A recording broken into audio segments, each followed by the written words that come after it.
50% more people died from the coronavirus in the epicenter of Wuhan than previously counted.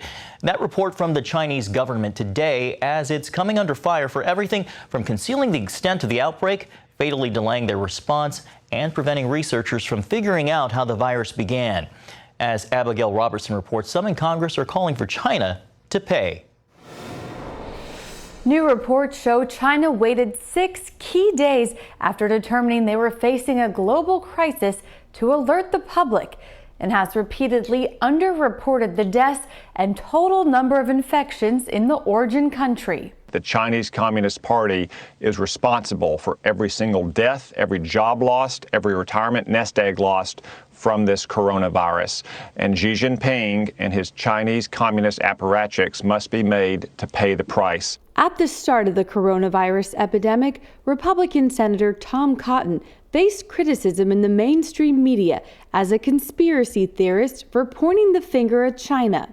Now that outlets like the Washington Post might be changing their tune, Cotton tells Fox News it's time for action against China.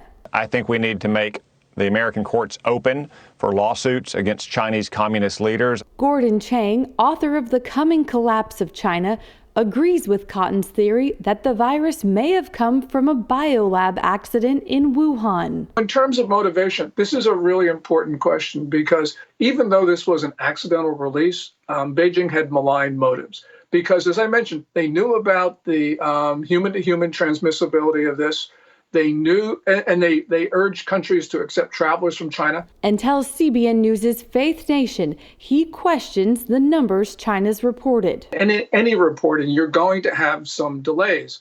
But in China, in addition to that, you're also having deliberate falsification because the gap is too large. And he's concerned with the Chinese government's efforts to prevent foreign researchers from studying the origin of the outbreak. We know that Beijing has been, as I mentioned, trying to suppress investigation, so they've got something to hide. Secretary of Defense Mark Esper isn't convinced of the lab theory. This is something we've been watching closely now for some time.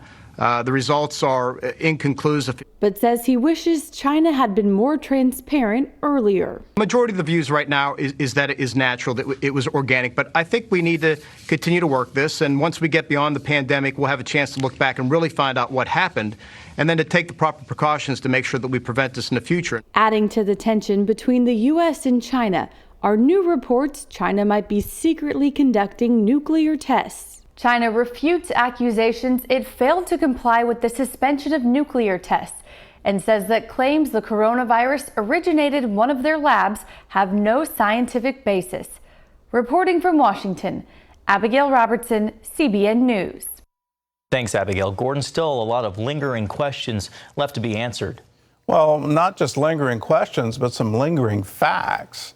Fact number one, there was deliberate falsification, and that has just emerged yet again today with the Wuhan death toll being revised up by 50% just today. So they've been trying to conceal the effect of the virus. They've been trying to conceal how dangerous it was.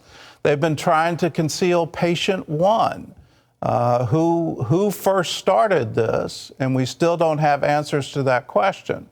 Now, we've had research already on the virus done in our laboratories that shows that this wasn't some bioengineered weapon. But there is the fact that there were 2 labs in Wuhan researching coronavirus from bat populations in Kunming.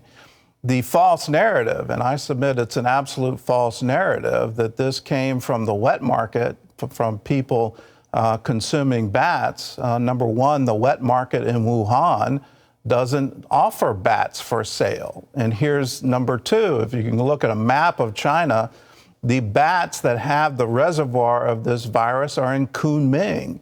The market is in Wuhan. There is a huge difference, similar to the distance between Chicago and New York.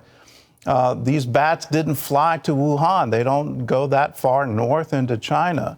The only reason the bats were in Wuhan was because they were being studied in these 2 laboratories. So who is patient one? Is it a lab worker? Now, here's another fact: the false narratives that the Chinese government has tried to put forward. Number one, the clampdown on an ophthalmologist who first identified we've got a problem, there's a disease coming. Well, they came down hard on him. He ultimately died of the disease because he was infected by the very patients he was trying to treat and the very ones he was raising the alarm. We have a problem here. They tried to absolutely shut him down.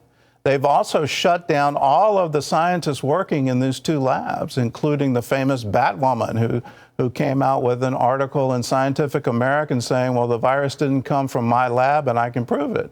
Well, now we can't talk to her, where there's no more access to her. She's not available. So why are they doing that? And here's a fact. The Chinese military floated a false narrative, trying to blame a U.S. soldier who was in China for some kind of Ironman competition and saying, well, he was planted by the U.S. military to bring the infection to China. All of these narratives are false. You don't create a false narrative. You don't create this kind of shutdown unless you're trying to cover something up. So what is that?